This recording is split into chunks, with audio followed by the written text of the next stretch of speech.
Matt Gannon, Jers, we're back. This might be the fastest both we've ever podded. If you took the hours between when the last pod ended and this one, still almost a full day, but tighter window than we usually pod. But that's because you're fresh off the course. So I think at the same time, we've never bootsed so instantly afterwards as you got fresh off the links. Yeah, quick turnaround time for sure from last pod, but the weather asked us certain questions, and you never know what you're going to get. But we have a ton of strokes gained dog, and we're always going to overcome whatever that may be. This wasn't a 12-hour boots that we wish we could have had.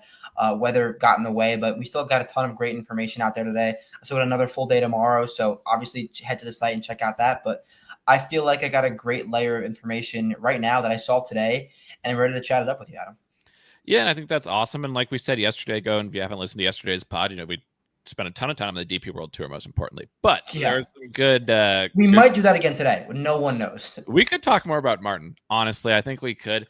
And your tweet about how the longest timestamp on the last pod was the DP good. So good. And for people who haven't listened yet, we spent more of the pod talking about the PGA, but the specific DP timestamp is the longest on the entire pod. But yeah, I think the good thing is, and you've said this, I think you've mentioned on the pod last night, we're familiar with Quail at the same time. And so at the same time, I've been crunching some numbers. I've got some data, some things we talked about on the last pod, some things about the odds movement. This won't just be a hardcore boots focused 45 minutes.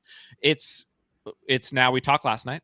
We're talking a day later. Major weeks, there's a lot of action that goes on. A lot of things change during the week. So yeah, today we'll just try to chat it up and cover the game. But obviously to start, or go for it. What were you going to say? I was going to say, if there was 2 weeks for weather to get in the way for boots, I'm happy it was Augusta, and I'm happy it was Quail, just based on knowledge that we already had. So, I mean, if the weather gets in the way at Oakmont or Royal Ports, there will be problems. We will definitely be fighting and definitely be complaining. But there's no complaints here. Got a decent layer of information, both statistically, historically, and today. So, ready to boot it up. That's a good point. Oakmont could be threatened by the weather for sure. Really? You looked already? Well, I don't. I could ask Vince. Maybe Vince. Reading the almanac? What do we got going on here? Yeah, we had Vince crunching the Farmer's Almanac. Actually, this must have been a few months ago. I saw there was a meetup happening in New York City. It was this VC was hosting it, but they were hosting a discussion on the future of weather and weather investments. And I was going to go so that we could have the most dialed weather models you've ever seen. That could tell us probably what's going to happen. If I'd gone to that meeting and met some people, especially with the AI now, they probably know. But just theoretically, Pittsburgh, that time of year, the weather could be bad. I think, and knock on wood, because this would be Oak getting messed up would suck, but Royal Ports getting messed up would be a catastrophe. I mean, there's a real world measure. That happens. But the earth would have to open up, the skies would have to cave in for Royal Ports to kick people off the course. That's the whole point. They're built for it. Yeah, I mean, but the thing is, we're going to overseas, going to the UK. We want the bad weather. We're going to be ready for it. I honestly was not prepared for bad weather in Charlotte this week because I had a long 2 weeks of travel. I came from Florida. I'm we're still in the Southeast. I'll be dialed. Myrtle Beach, dumping rain. Charlotte, dumping rain. So I was not really prepared, but I think I did a decent job. And yeah, we'll get to the stuff soon. We'll get to it right now because you just talked about the conditions. It sounds like it's been pouring down rain. We've been seeing the videos. We've been seeing that play is suspended. We've been seeing that people have to get off of the course. But you're there. You're experiencing it. We've also seen, I've been on Twitter. That's a nice thing too. I've been monitored in a way. When you're doing boots and you're there, it's really hard to get a feel for what anyone else, what the world is talking about with the tournament. Versus this week, I've had a chance to get a look at that. The SubAir's on, the SubAir's cooking. What are the conditions out there? Is it soaked? Is it as wet as it was in Philly last week? What are we looking at? Yeah. So first of all, I want to say we talked yesterday while I was at the gym while boots got canceled, and I mentioned the rain, and you mentioned cataclysmic. You have rain verbiage better than anyone in the world, and thank you for that because my rain verbiage is definitely increasing. So I will say I was worried that it was going to be, and we mentioned on last week's pod, Philly was the wettest course we've ever stepped foot on. It was legitimately insane. No SubAir there. It's an old school course. I was so impressed with how not dry, but how not soggy and unwalkable it was because the rain yesterday was truly insane. which leads me to believe that we're not going to get any rain like we got Monday, today, tomorrow, and throughout the weekend. I think by the weekend, by Friday afternoon, the course is going to be cooking at least close to what they want it to be. It's not going to be a wet, soggy mud fest like some may see on Twitter. I was so impressed with how it held up. Literally 12 hours after it rained harder than I've ever seen it rain.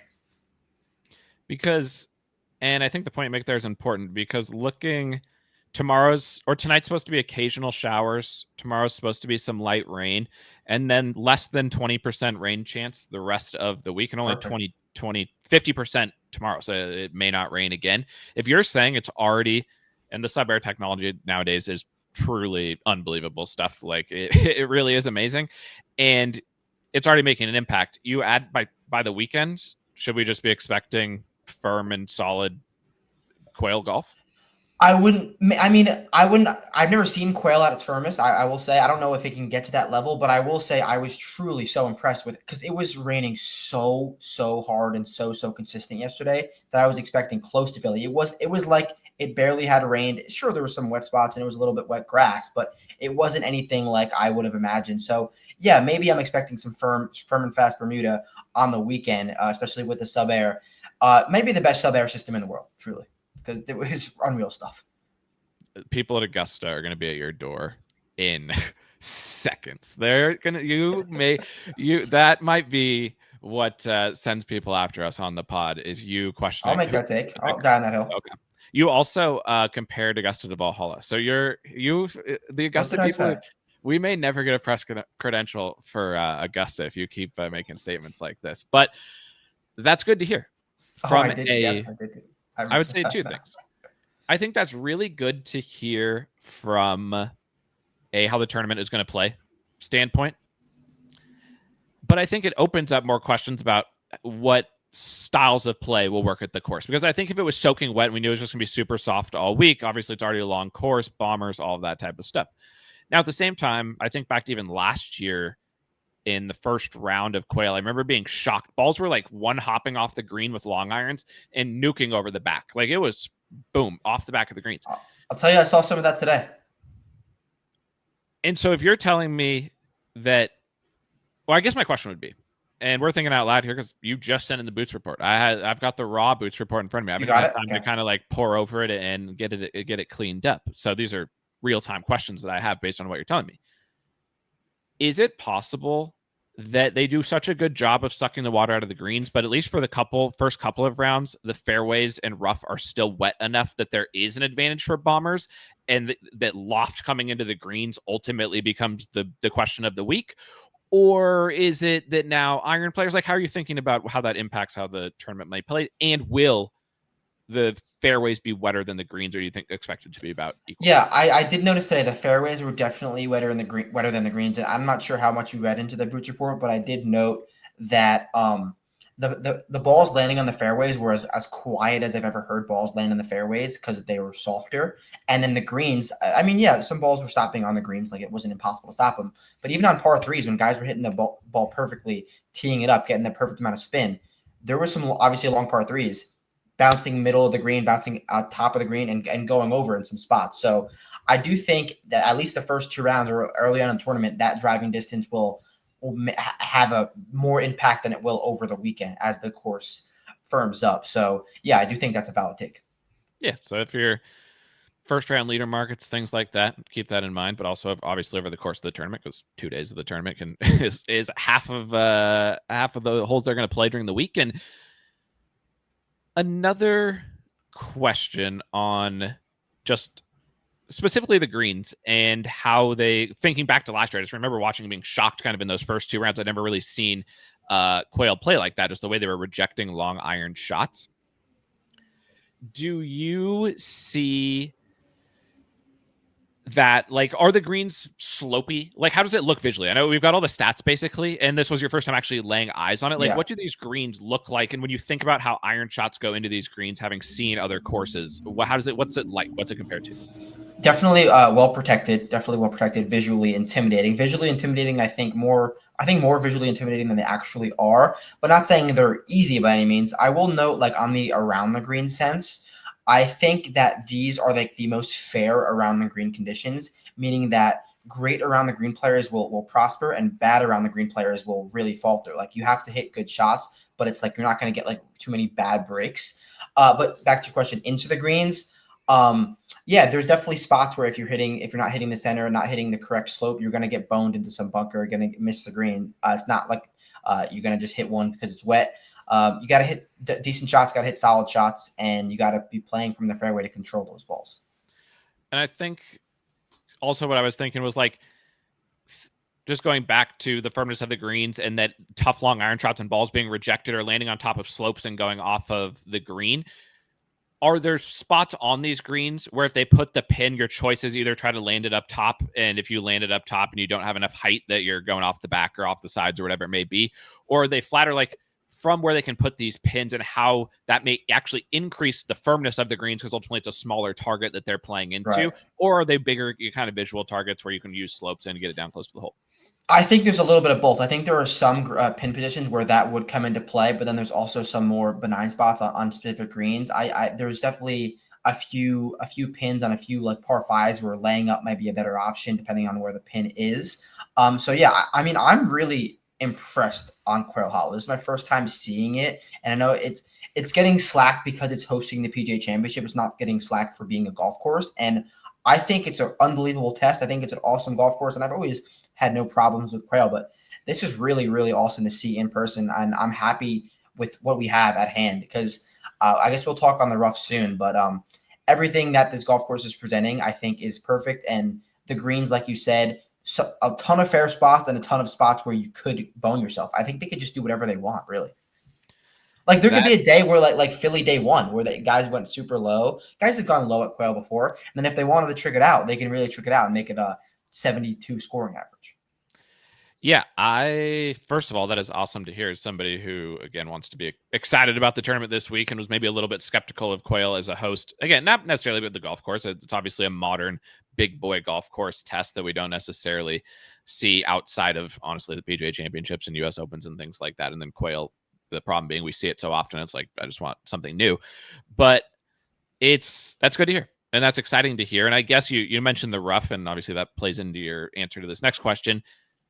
Profiles. Yesterday we talked about that all the numbers say bomb it, be good with your long irons, be good with your putter. That's the name of the game.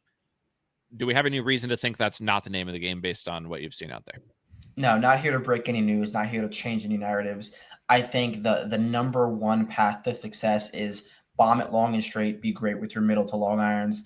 I do think there's a real path for guys who are not short hitters, but on the shorter end to have great iron weeks and go from there. But nothing crazy, nothing to change in terms of a winning profile that we know and love from Quail. And first of all, I pulled Gia, the list we talked about, if you were listening to the show last night towards the very end, and I found out the reason he saw this was because this is in one of the preview articles that we have up on the site that anybody can go and kind of see historically what does the content look like. It was Quail last year. And so I have that list pulled up. I want to talk about some of those guys and also explain what goes into this list and like behind it. But just purely on that profile, big, powerful ball strikers who can make some putts. Did any of those, I know you basically tell people how many in total you saw today so that they have the context of like the number of players you saw because it may not be representative of the full field, but then also who matching that profile may have jumped out or not jumped out. Somebody who people think, matched it, but didn't look necessarily dialed it. Yeah, so I think I saw around like 32 guys today. It was obviously a boots cut short day due to the weather, and I'm hopefully going to double that tomorrow if the weather looks right.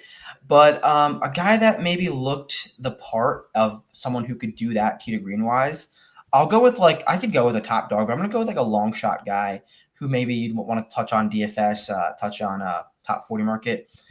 Kevin Yu kind of fits that profile of just like a strong tee to green merchant who can just ball strike it while being plus distance, and kind of impressed me with what he did in that regard.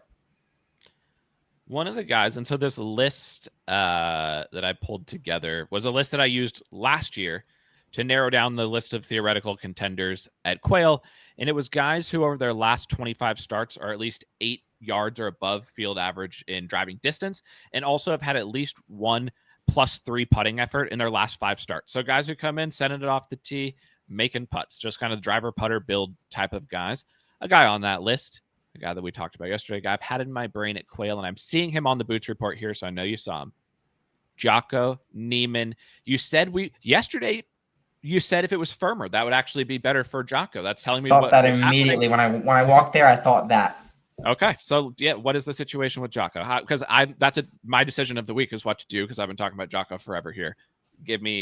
Don't have to give me hope, but explain what the situation is that you saw. Yeah, I saw him on the way out on a par 3. I didn't see him hit any off the tee shots, but long irons looked dialed, and more than anything, the demeanor looked really solid. I mean, it's not like I see Joaco on a weekly basis and I can compare it to like we see Colin and guys on a weekly basis, but he's playing with Rombo, looked the part, looked like he was like here to do something that Joaco's not used to doing in these majors. And we can't really compare it to much. I mean, we saw him, the only thing we can compare it to is the Open. But even then, he didn't look like he was like there to cause havoc. He looked like he was there to like hit cool shots.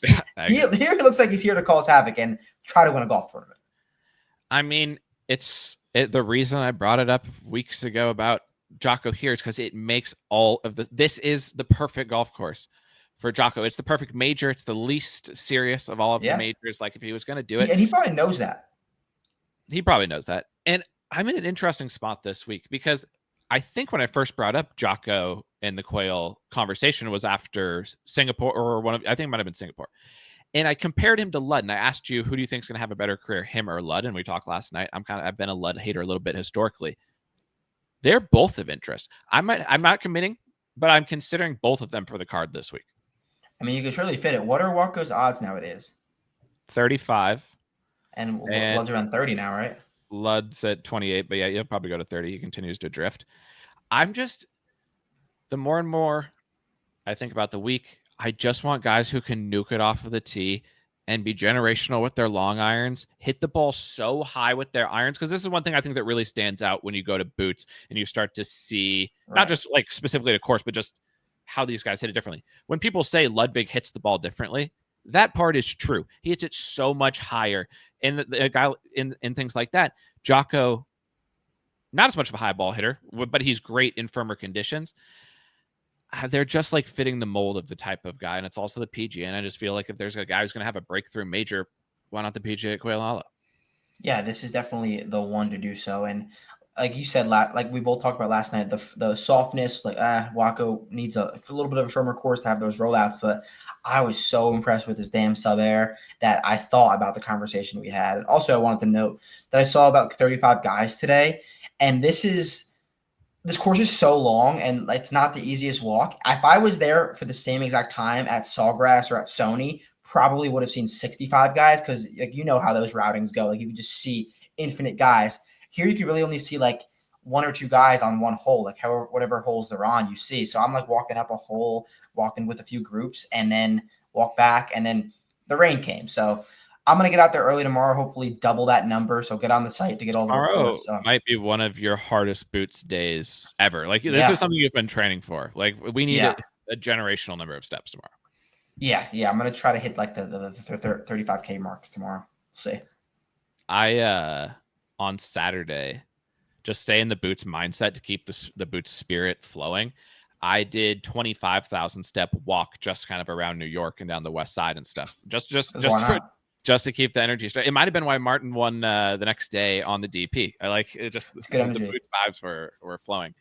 I may not even sleep tonight. I just may just raw dog the whole night and just keep the energy going. Just drink a few monsters and just right into Boots.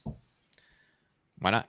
Easy. Why not? You do have a concert. What's the concert situation? What is tell the people we're going. Actually, shout out someone DM'd. Shout out Jesse at Downside of Me on Twitter. DM'd me a new segment for us called Props and Mayhem, which is like just a touch on props, and that's also the title of a Pierce the Veil song, which is the concert that I'm going to see. And I don't know if he knew I was going or just kind of was the craziest coincidence. So going to see a Pierce the Veil and Sleeping with Sirens concert. Not sure if any of you guys know who they are, but two of my favorite bands of all time, touring together for the first time since like 2012. So I am very, very excited seeing them 3 times in 1 week. So I'm very giddy right now. 3 times in a week. Yeah, today Charlotte, Thursday Tampa, and Saturday Daytona. Wow. That's like you look up Commitment. electricity in the dictionary.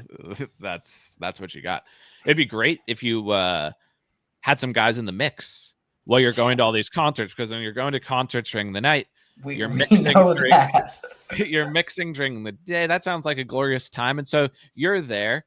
Who I know you don't have any commitments to who you're betting necessarily. It's all still up in the air. But how are you feeling about the odds board? Where like give me some guys, just not as Yeah. even necessarily have to be from a Boots perspective. I'm just curious how you're thinking about things right now. Touching on the odds board, I really do think I'm considering without the top dogs again. And I know someone's commented before, like, you're soft. And hand up, yeah, I am. I'll say it right now. I am soft. But I just, from seeing the golf course, from seeing some of the top dogs out there, I don't want to deal with them. Seeing Scottie Scheffler, who's never freaking played this golf course and hates this golf course, he looks like the fucking best player in the world. So I don't want to deal with it. Obviously, Rory, I didn't see Rory today, but Rory makes sense at Quail, and seeing it in person, I'm like, yeah, I see why. I did note in the Boots report, there's nowhere to miss off the tee. This is one of the hardest driving tests I've ever seen in person, and checks out why Rory's everything connects. I love it. So I don't want to deal with those top dogs. So how many of the top would you consider without Bryson? Like how many withouts are you going to do? I definitely I think without Rory Scottie, I haven't looked at the numbers yet, but if the numbers are right, then maybe throw in Bryson. You know my stance on the live guys, so I could be okay with like taking on Bryson, but I haven't looked at like the exact numbers of where I'm going to go, but I'm 99%, 95% going in the without market, and then I'll dwindle it down to a few guys from there. I've enjoyed watching the odds movement on Rory and Scottie this week because it keeps going. Yeah, I need an update there, especially on shout out Bet Online. Like that's always a good book in my opinion to watch to see like how they're moving the odds. So if you're ever looking for a book's like odds to see like how it's moving and have that not determine anything holistically for how you're going to bet, but just keeping eyes on it. They've been going back and forth between Scottie and Rory as the favorite. Really? You saw Scottie. You have an eye for Scottie, I would say, in Boots history. Famously got arrested last year at the PGA. He's never played here before. We talked about it last night. What is the Scottie barometer? It sounds like he was striping from what you're saying. Yeah, fully shaved, as clean as I've seen him, playing with the Bros on Bros group, Pat, Xander, Sam Burns. So great vibes in that group. And minting fairways, minting long irons, putting it to the wide side of the green, giving himself great leads, putting him close. Nothing to perfect golf. Like famously at Sawgrass, perfect golf. It's what we saw. And there's no reason to believe why Scottie doesn't like it here, why this golf course shouldn't make sense for Scottie. But so seeing that, I was like, yeah, I don't want to deal with this. In that grouping, Scottie, Sam, Pat, X, two of the last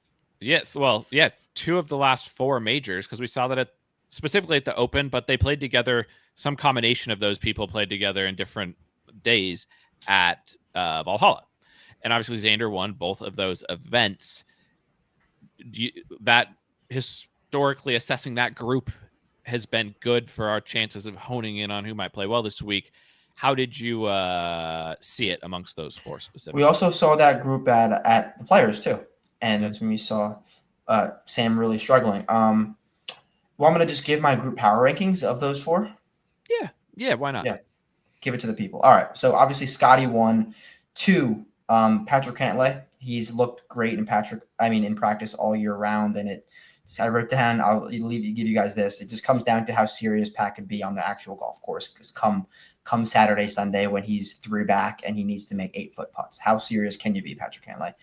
And then 3, probably Sam Burns, but as decent as I've seen Sam look since like Kapalua, since Phoenix, which is a good sign. He's been playing better golf of late. We're on Bermuda. His best major result was on Bermuda last year. So good vibes from Sam. I don't think this is the best course fit for him. Too many difficult drives for him. And then last, Xander. I noted it in the Discord earlier. Miscut Parlay Watch. I wanted to shout out that Data Golf article. I'm not sure who wrote it, so I'll definitely note in the future who wrote it. But they touched on his driving accuracy problems. He's been really bad with driving accuracy. I didn't really know until I really dove in on the stats, and he was pulling it, pushing it off the planet. Not great, and this is not a golf course where you can get away with that. Wow. That is, as the Xander whisper, a man who we've talked about many times. No one has been more right about anyone for any reason than you have been about Xander.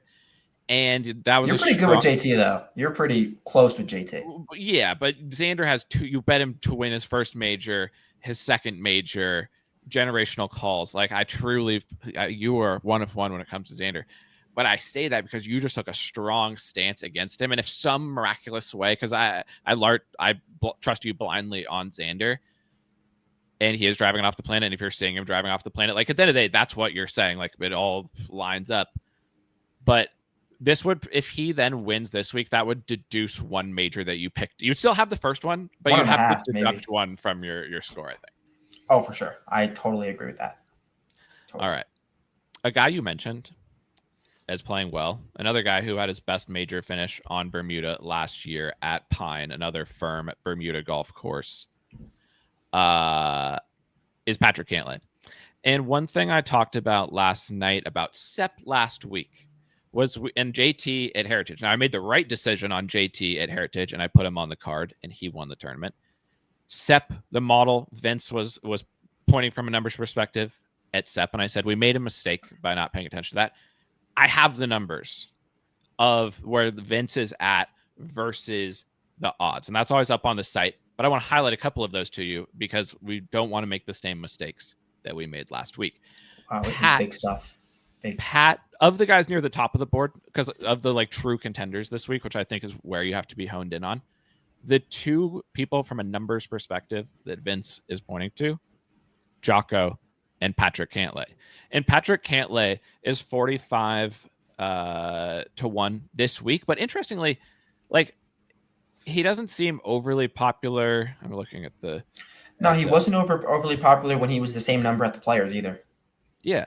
But what's interesting to me is on some books, so let's say DraftKings, for example, you can get 45 to 1 on Patrick Cantlay right now. He is actually, his odds have tightened on the week. So across some of the other books, some of the sharper books, he's actually being bet a little bit, but not, I would say, commonly amongst just people betting at large. But I put out that tweet at the beginning of the week about Cantlay. I might be in. I really might be, and I will regret this instantly. It'll be a clip of failure, but I'm liking everything from a value perspective. I mean, it's worked the last 2 weeks in terms of that statistic, and I was waiting to hear your final result on that. So, good to see. What is Vince making his odds? 25 to 28. Hold on. Talk about something else while I crunch the numbers here. All right, let's talk about something else. I guess. All right, I'll talk about something that I sent to you, and you asked me what it meant. I'll give you guys the Hideki report. I'm not going to give every single report, and every single report will be up on the site. But I went into the day thinking about betting Hideki, thinking about liking Hideki this week, and I needed to see one thing from Hideki. How is he driving the ball? And we talked about it last night on the pod. How is Hideki going to be driving the ball? See him off one, playing with Rio, of course, super international, and also Pavone, super vibey. And nonetheless, Hideki blasts 2 straight drives off the planet right on one, blocked out in the forest. And his team is like, did you see a ball come down here? The one guy who speaks English asked me, did you see a ball come down here? I said, no. I helped him look. I pick up a ball. He goes, Sirksen? I said, I didn't look. I said, no, Bridgestone. Nonetheless, it's someone else's ball coming up with 2 fairway. I'm like, fuck, this could be a problem. I don't want to have a guy mad at me. I put it down, try to reassess the lie just how it was. Thankfully, no one saw me do that, but there could have been a little bit of a situation of me picking up a professional golfer's ball in a practice round. Wouldn't have been the end of the world, but I just wanted to note that Hideki's bolt off the planet. I took a video of that situation, which I sent to you, and I almost caused havoc. Wow. Good story, right? That is I wouldn't say the craziest story I've ever heard by any stretch Yeah, of the imagination, but it's a solid story. it's a solid story. And yeah, you want like, what made you pick up the ball? What inspired you? Oh, sorry. I kind of because Hideki told me. I said Hideki ball down there, and he said like pick it up, throw it to me Oh, because he thought it was like his second ball because he hit two off the tee, and I picked it up. I didn't just go and blindly pick the ball up. And then he said, "Is it Strixon?" And I said, "Fuck, no, it's not. Put it down." But nothing happened. okay. So that makes more sense. So Hideki Yeah, told you to pick up the ball. Hideki thinking it was his ball, and you thinking it was Hideki's ball. You picked it up, realized it was not Hideki's ball, and yeah. that makes And more sense. to note, this was close to two fairway. It was that far right off of one tee, and he thought his ball was down there because he hit it so far right. And his other ball was not in the fairway either. He was in the pine straw, blocked out as well. So, So but Hideki's all of this, lock to win. Lock okay. I was gonna say, based on that, it sounds like he's gonna win by like 30 shots with the lowest minimum. PGA Championship performance in history. Because as we said a million times, you don't want to know the Hideki report. Ignore the Hideki report. It's the report that matters the least. Yeah. But with that, my question actually was going to be a Bridgestone ball. Who's playing Bridgestone? Was it Tiger? Like what's going on? Whose ball actually was it? Honestly, I don't know. I think it was Jimmy Walks, actually. Jimmy Walker. I think it was old Jimmy Walks. I don't know if he plays at Bridgestone, but I think he was ahead. I don't really remember because thankfully no one saw me. I'm happy to not know who it was. Okay.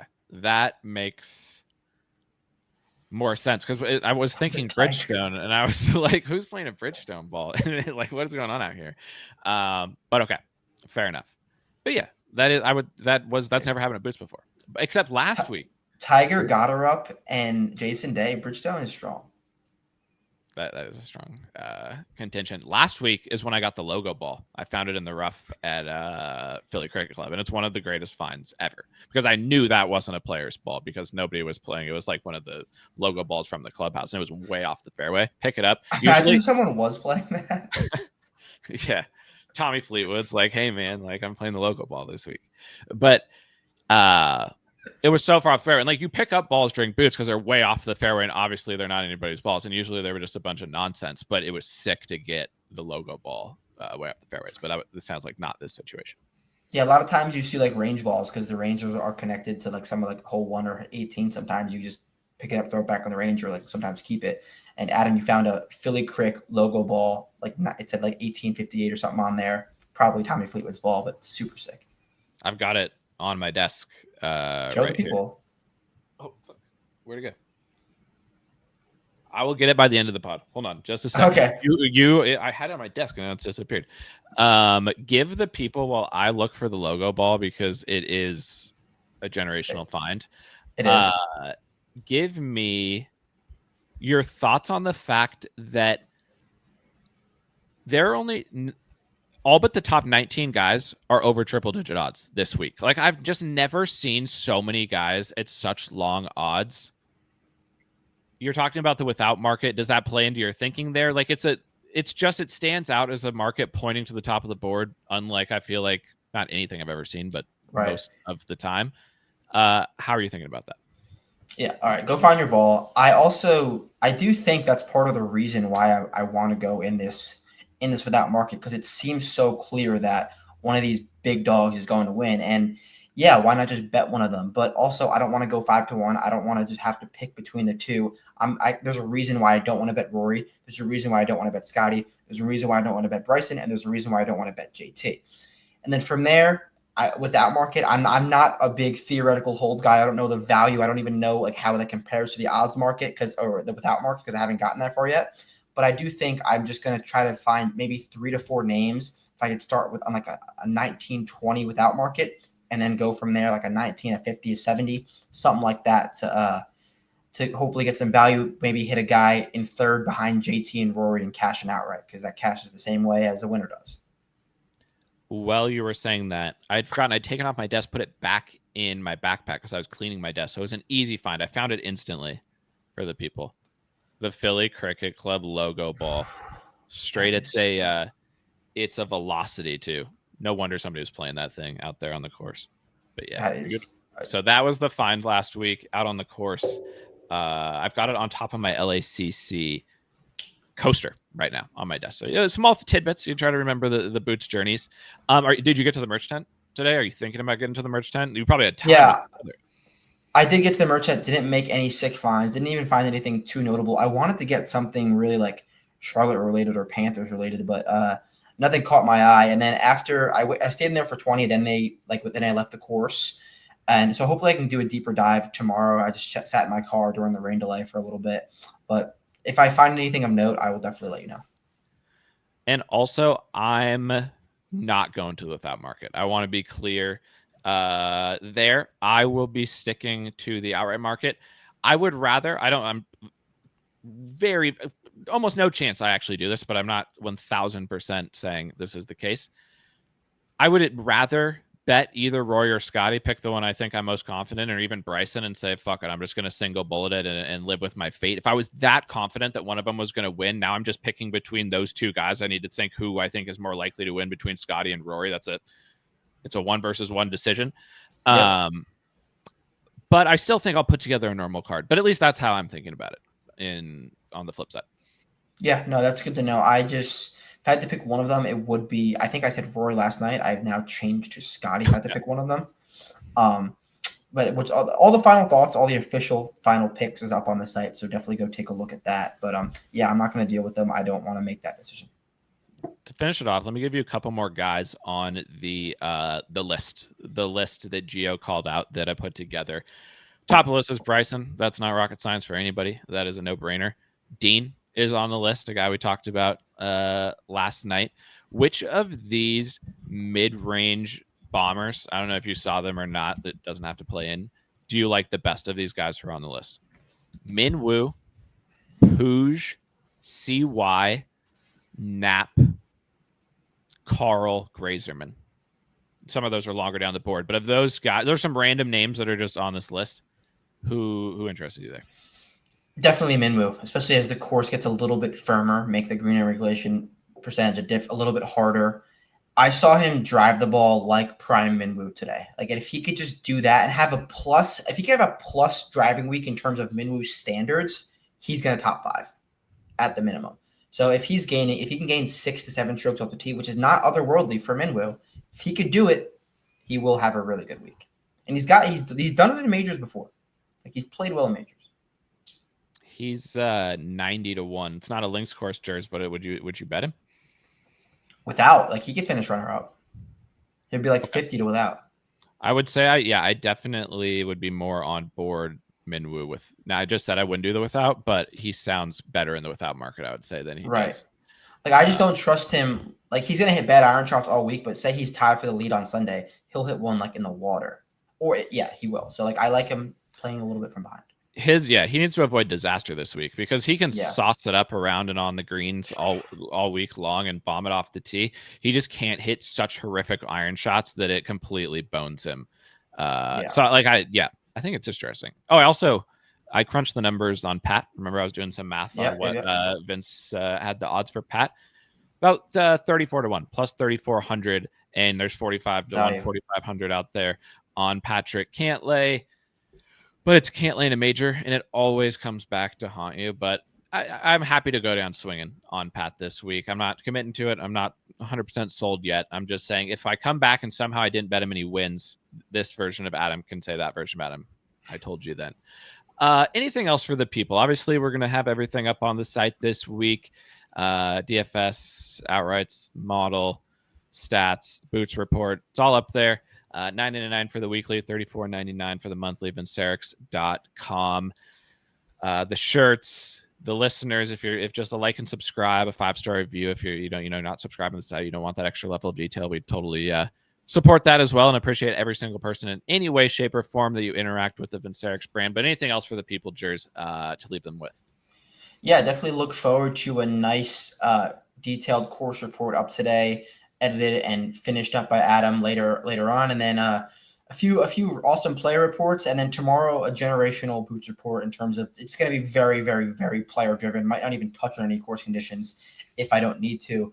Going to just really diving in, probably sprinting up the fairways. There's a chance I get kicked out of Quail Hollow because I'm just running too fast, trying to get as many player notes as possible. So tune into the site. Hope you guys enjoy, and any questions, definitely hit us up.